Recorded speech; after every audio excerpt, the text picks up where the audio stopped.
평안한 하루 되시기 바라겠습니다. 오늘 말씀은 마가복음 9장 36절에서 37절 말씀입니다. 어린아이 하나를 데려다가 그들 가운데 세우시고 안으시며 제자들에게 이르시되 누구든지 내 이름으로 이런 어린아이 하나를 영접하면 곧 나를 영접함이요 누구든지 나를 영접하면 나를 영접함이 아니요 나를 보내신 이를 영접함이니라. 아멘. 자, 오늘 말씀은 주님께서 어린아이 하나를 세우시고 제자들을 교훈하시는 내용입니다. 무엇을 교훈하셨느냐면 어린아이 하나를 영접하는 것이 곧 나를 영접하는 것이고 그것이 곧 하나님을 영접하는 것과 같다. 이렇게 교훈하셨습니다. 그래서 오늘은 주님은 왜 어린아이 하나를 세우시고 제자들을 이렇게 교훈하셨는지 그 의미에 대해서 살펴보면서 은혜를 나누겠습니다. 자, 첫 번째 어린아이를 세우시고 교훈하신 의미 첫 번째는요. 높은 마음이 아니라 낮은 마음을 가지라고 교훈하셨다라는 겁니다. 높은 마음이 아니고 낮은 마음을 가져라 이렇게 교훈하셨다라는 것이죠. 자, 어린아이가 주는 이미지는 낮은 자의 이미지입니다. 당시에 여자와 어린아이는 정말 비천하게 대접을 받았습니다. 성경에서도 사람들 숫자를 계수할 때 여자와 어린아이 숫자는 넣지 않을 정도로 그렇게 값없이 여겼다라는 것이죠. 예를 들면 오병이어의 기적이 이제 신약 성경에 나오는데 남자만 5,000명 먹였다 이렇게 나오고 있습니다. 그때 당시에는 여자와 어린아이 또 늙은 사람들은 숫자에 넣지 않았다라는 겁니다. 자, 그러면 남자만 5,000명이면 실제 인원은 한 2만 명 되는 그런 숫자를 의미했다라는 것이죠. 또 출애굽해서 이스라엘 백성들이 광야길을 가는데 계수를 합니다. 군대의 숫자를 계수하는데 60만 명으로 나옵니다. 남자만 계수해서 60만 명이니까 실제로는 한 200만 명 이상이 되는 숫자를 의미했다라는 것이죠. 자, 이렇게 당시에는 어린아이를 정말 비천한 존재로 생각했다라는 겁니다. 그런데 주님은 어린아이를 세우시고 이런 어린아이를 영접해야 된다. 자, 여기서 영접이라고 하는 단어는 귀한 존재로 모셔라 이런 의미가 되는 겁니다. 자, 그러니까 이렇게 어린아이를 귀한 존재로 모시는 마음, 그런 마음을 가지라는 건데요. 쉽게 말해서 겸손한 마음을 가지라는 거죠. 그러니까 높은 마음, 교만한 마음을 버리고 겸손한 마음을 가지라는 건데 이 겸손한 마음을 가질 때에 그때에 주님은 우리 마음에 오실 수가 있다라는 겁니다. 야고보서 4장 6절입니다. 그러나 더욱 큰 은혜를 주시나니 그러므로 일러스되 하나님이 교만한 자를 물리치시고 겸손한 자에게 은혜를 주신다 하였느니라. 자, 교만한 마음은 주님이 물리치시고 겸손한 자는 가까이 하신다. 가까이 오신다. 이런 의미가 되는 거죠. 지금 주님이 제자들에게 이런 교훈을 주는 그 의도는 무엇이냐면 제자들은 지금 서로 자기가 다른 사람보다 더 높다고 논쟁을 벌이고 있었다는 겁니다. 예수님이 이 땅의 왕이 되면 내가 더 높은 자리에 앉아야 된다라고 논쟁을 벌인 것이죠.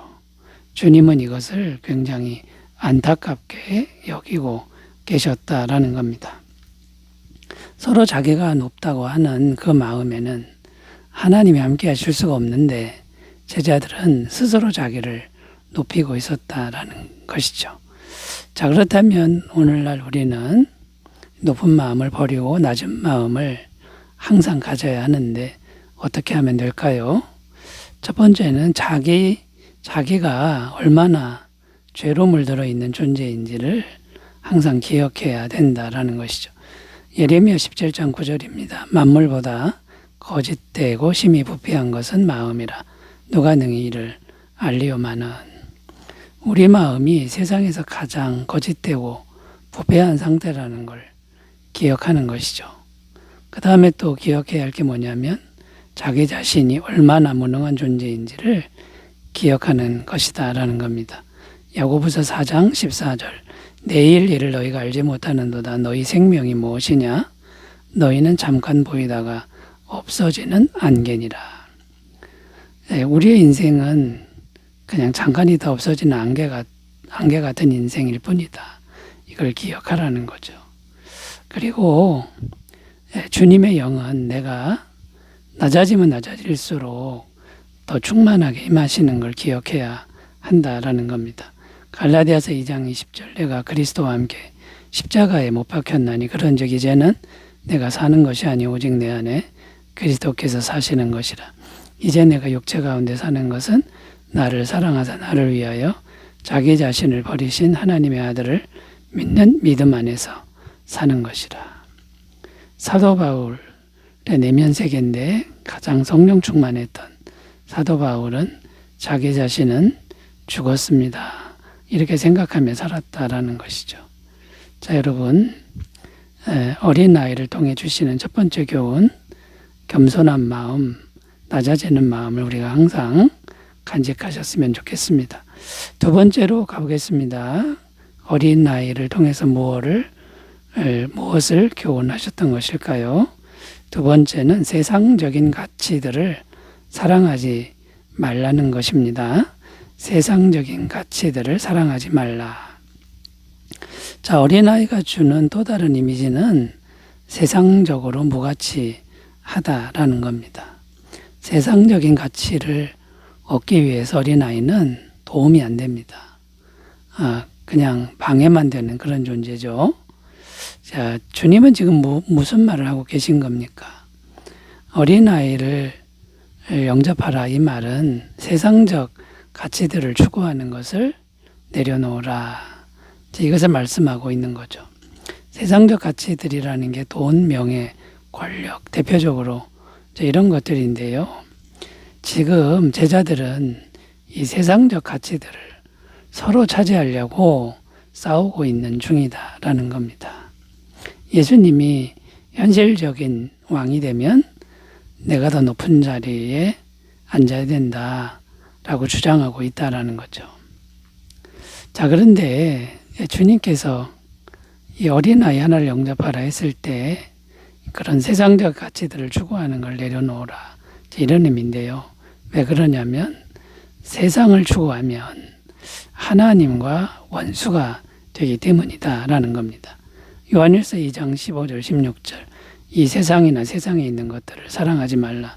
누구든지 세상을 사랑하면 아버지의 사랑이 그 안에 있지 아니하니 이는 세상에 있는 모든 것이 육신의 정욕과 안목의 정욕과 이생의 자랑이니다. 아버지께로부터 온 것이 아니요 세상으로부터 온 것이라. 자, 이 말씀에 보면 세상을 사랑하면 하나님과 원수가 된다, 이렇게 말씀하고 있는데 그 이유가 뭐냐면 정욕적인 속성이 있고 또 자랑하는 속성이 있다. 이생의 자랑이다. 이렇게 표현하고 있다라는 겁니다. 자, 이런 정욕과 이생의 자랑은 거룩하지 않다라는 거죠. 육적인 것들이다라는 거고, 이 육적인 것들의 뿌리는 죄라는 것이고, 이 죄 뒤에는 마귀의 영이 역사하고 있다는 것을 이제 알아야 된다라는 겁니다. 에베소서 2장 2절 3절 그때 너희는 그 가운데서 행하여 이 세상 풍조를 따르고 공중의 권세 잡은 자를 따랐으니 곧 지금 불순종의 아들들 가운데서 역사하는 영이라. 전에는 우리도 다 그 가운데서 우리 육체의 욕심을 따라 지내며 육체와 마음에 원하는 것을 하여 다른 이들과 같이 본질상 진노의 자녀이었더니. 그리고 육적인 걸 따라가면 이 세상 신의 노예가 될 수밖에 없고 결국은 진노의 자녀가 될 수밖에 없다라는 말씀이 됩니다. 자, 그러므로 세상적인 가치들을 우리는 사랑하면 안 된다라는 것인데요. 자, 어떻게 해야 됩니까? 세상적인 성공보다는 성령님과의 친밀한 교제를 추구해야 된다라는 거죠. 세상적인 성공이 목적이 아니라 성령님과 하나님과 더 친밀해지는 이런 관계를 추구해야 된다라는 겁니다. 빌립보서 4장 6절 7절 아무것도 염려하지 말고 다만 모든 일에 기도와 간구로 너희 구할 것을 감사함으로 하나님께 아뢰라. 그리하면 모든 지각에 뛰어난 하나님의 평강이 그리스도 예수 안에서 너희 마음과 생각을 지키시리라. 자, 이렇게 하나님과 친밀한 관계를 가꾸다 보면 세상적인 것도 하나님이 넉넉하게 주신다라는 거죠. 이 우선순위를 분명히 하라는 것이죠. 마태복음 6장 33절 그런즉 너희는 먼저 그의 나라와 그의 의를 구하라. 그리하면 이 모든 것을 너희에게 더하시리라. 자, 그러니까 세상을 사랑한다 이 말은 세상적인 것을 최우선으로 여기는 걸 의미하는데 그게 아니라 하나님과의 친밀한 관계를 최우선으로 여기고 세상적인 것 내려놓는 이 길을 갈 때 오히려 세상적인 것도 부족함이 없는 그런 삶이 될 줄로 믿습니다. 자, 세 번째로 가보겠습니다. 어린아이를 통해서 무엇을 교훈하시는 걸까요? 세 번째는 한 영혼을 진심으로 사랑하는 삶을 살라라는 겁니다. 한 영혼을 진심으로 사랑하는 삶을 추구하라라는 거죠. 자, 우리가 한 영혼을 진심으로 사랑하는 마음이라면 그것이 바로 주님을 만나는 마음이고 주님을 영접하는 마음이다라는 겁니다. 왜냐하면 주님의 마음은 한 영혼을 진심으로 사랑하시는 마음이기 때문이라는 거죠. 그 증거가 무엇이냐면 나 같은 죄인까지도 진심으로 사랑하셨다는 거고 그 사랑 때문에 나 같은 죄인이 구원을 받았다라는 것이죠. 내가 바로 그 한 영혼이다라는 거죠. 나같이 죄인이고 무가치한 존재를 전부를 다해서 사랑하신 그 주님의 마음이 바로 한 영혼을 사랑하는 마음이다라는 거죠.